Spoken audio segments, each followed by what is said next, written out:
자, 바로 체크포인트 짚어보죠. 자, 폭행 목격자를 찾습니다.입니다. 일단 들어보죠. 네, 어제 한 커뮤니티에 치매 할머니 폭행 목격자를 찾습니다. 이런 제목의 글이 게시가 됐는데요. 이 할머니는 80대고 3년 전쯤에 치매 진단을 받았습니다. 하지만 중증은 아니었다고 합니다. 그렇기 때문에 기본적인 대화도 가능하고 집 주소라든지 생년월일 이런 것들도 다 기억하고 있는 정도였다고 합니다. 할머니는 평소에 아들이랑 같이 지내왔는데 종종 의정부역 근처에 있는 안과 진료를 받았다고 합니다. 그래서 이날도 평소처럼 아들이랑 같이 안과 진료를 받으러 갔는데요. 아들이 의사 면담하러 간 사이에 할머니가 혼자 사라진 겁니다. 이렇게 실종된 일 씨가 지난 14일, 그러니까 지난주 수요일 오후 1시 50분쯤이었습니다. 자, 할머님이 치매는 있긴 했지만 중증 아니었고요. 홀로 이렇게 딱 실종된 적도 단 한 번도 없었다고 합니다. 자, 결국 가족들이 실종 신고하셨겠죠? 6시간 만에 연락을 받은 곳 다름 아닌 병원이었다고요? 네, 그렇습니다. 할머니는 오후 1시 50분쯤에 실종이 되셨는데 그다음에 6시간이 지난 7시 40분쯤에 연락이 왔어요. 따르릉 받으니까 병원인데 할머니가 와 계시다라는 거예요. 막 뛰어가서 보니까 할머님의 상태가 너무 처참한 겁니다. 온 눈과 이런데 네, 지금 뭐 저렇게 막 온 눈 위주로 주로 멍이 많이 드셨잖아요. 핏자국이 너무나 여기저기 천명하고 그다음에 뭐 피멍이 들어 계시고 이렇게 너무 진짜 상처가 많으니까 온 가족들의 마음이 무너졌겠죠. 예. 자, 일단 이게 먼저 좀 전제를 하겠습니다. 폭행 사건일지 아니면 단순한 낙상에 따른 그런 사고일지는 조금 더 들여다 봐야 되는데 저희는 일단 이 할머니 가족들은 폭행 사건이라고 지금 얘기를 하고 계세요. 네, 일단 좀 이해되지 않는 부분들이 좀 있기 때문입니다. 첫 번째는 일단 이 할머니가 발견이 된 병원이 최초 그 목격한 곳에서 7km 정도 떨어진 곳이거든요. 근데 할머니께서 혼자서 대중교통이나 택시를 이용하지 못하신다고 합니다.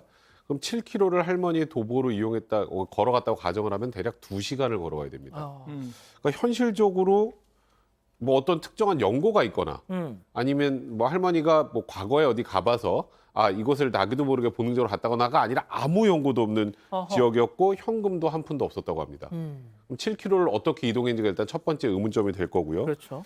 그러니까 지금 말씀드렸던 것처럼 도보로 2시간 거리 정도 된다는데 할머니가 현재 안화골절하고 고관절 골절 진단을 받고 수술을 받고 치료 중인 상태인데 여기서 이제 가장 이상한 건 할머니한테 아유 너무 속상하다 어쩌다 이렇게 되셨어요 이제 가족들이 물어볼 거 아니에요. 묻죠. 근데 할머니가 처음에 이렇게 얘기했다고 합니다. 괜찮아. 걔한테 뭐라고 하지 마. 어허. 이 걔라는 건 누군가 다른 타인을 가리키는 거겠죠. 그럼 걔가 누구냐 이렇게 당연히 이제 가족들을 묻지 않았겠습니까? 네네네. 그러니까 할머니는 그냥 그냥 누가 때렸어, 내가 맞았어 이런 말을 하셨다는 겁니다. 자, 할머님이 들으신 것처럼 뭐 치매기가 있다고는 하지만 백 변호사님 말씀하신 것처럼 누구한테 맞았다고 지금 얘기를 하셨잖아요. 자, 그런데 출동한 경찰 구급대원들은 딱 이 할머니 상태를 보시더니 이건 낙상하신 것 같다라고 했다는 거지 않습니까? 사실 이 부분 때문에 저도 되게 조심스러운 부분인 거죠. 일반인들이 최초의 진술인 가장 진술에 신빙성이 있다고 저희들은 그렇게 받아들이고 있습니다. 그러면 첫 번째 하신 진술이 그 이야기잖아요. 다른 사람으로부터 폭행을 했는데 그 사람에게 나무라지 마 이런 말씀을 하셨다고 하니까 당연히 피해 가족의 입장에서는 이거 누구에게 폭행을 받았다라는 생각이 들 수밖에 없는 것이고 다만 구급대원들은 이런 사건 너무나 많이 볼 거잖아요. 예. 그러면 딱 보는 순간 이게 원칙적으로 맞아서 부은 상처인지 아니면 이렇게 어디 딱 부딪혀서 이렇게 골절되는 상처는 좀 알 수 있는데 안화골절은 넘어져서 생긴 골절일 수 있다라고 그 경찰과 그다음에 출동한 구급대원은 판단했다라는 이야기입니다. 그런데 여기까지는 이해할 수 있는데 예. 여기서 하나가 더 있습니다. 어허. 보통 사람이 넘어져서 뒤쪽에 상처 날 수 있습니까? 이렇게 넘어지면 현실적으로 불가능하잖아요. 네네네네. 이렇게 엎드려졌는데 그럼 여기는 상처가 있을 수 있는데 그렇죠. 목덜미 쪽에 크게 멍이 있다는 겁니다. 그러면 사람이 이렇게 딱 잡았을 때 목덜미에 멍이 있는 거잖아요. 그러니까 피해자의 가족 입장에서는 다 이해할 수 있다. 모든 걸 다 이해할 수 있다. 이게 넘어질 수 있다. 안화골절은. 하지만 목덜미 상처는 누구에게 어떻게 설명할 수 있느냐라고 지금 너무 마음을 아파하고 계시다 이런 말씀드리겠습니다. 하하, 그렇군요. 자, 그렇다면 여기서 할머니를 가장 먼저 발견했던 목격자분의 얘기도 중요할 것 같은데요. 그분 얘기 직접 저희가 취재해봤습니다. 들어보시죠.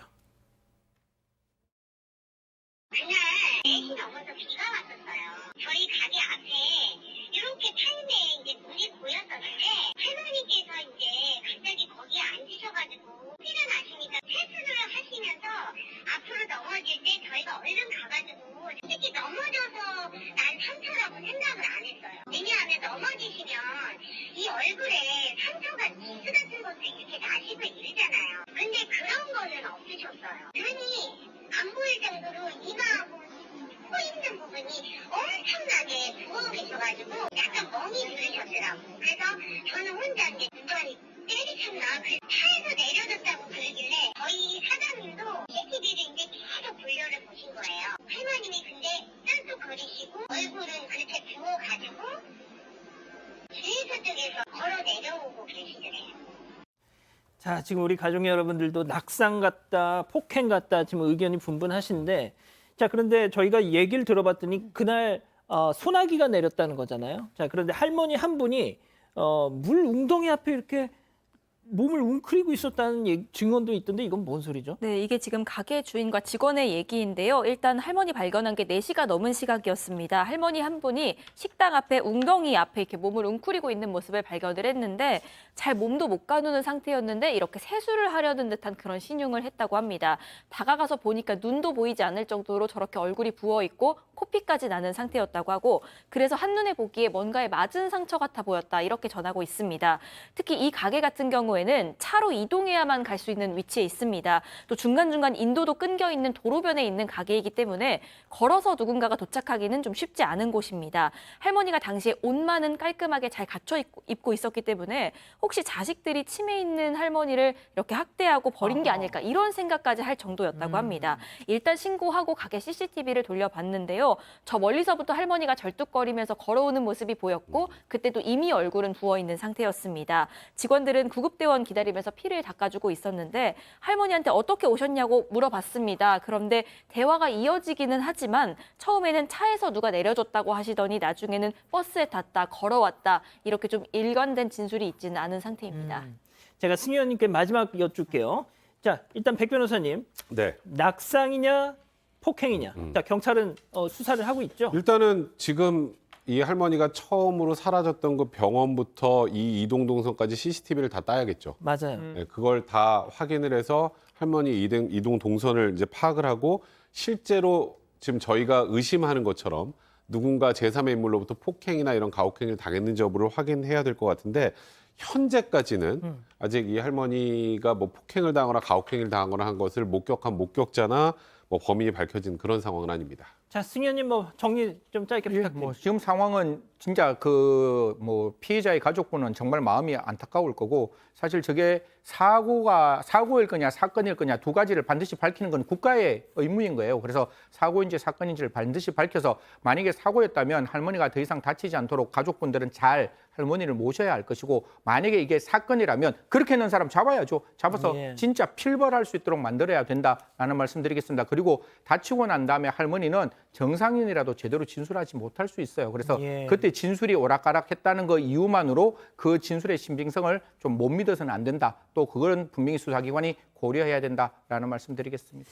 자, 잘 들어주십시오. 지난 6월 14일 수요일 소나기가 쏟아진 날이었습니다. 이날 오후 2시에서 7시 사이 양주시 유양동 유양 삼거리 부근을 지나면서 앞서 보신 뭐 80대 할머니 어르신을 목격한 분이 계시면은 지금 자막 나가고 있죠. 대체로 맑았지만 소나기 내렸던 지난 수요일 경기도 양주시 유양동 유양 삼거리. 자, 여기로 꼭 제보 부탁드립니다. 자, 정리하고요.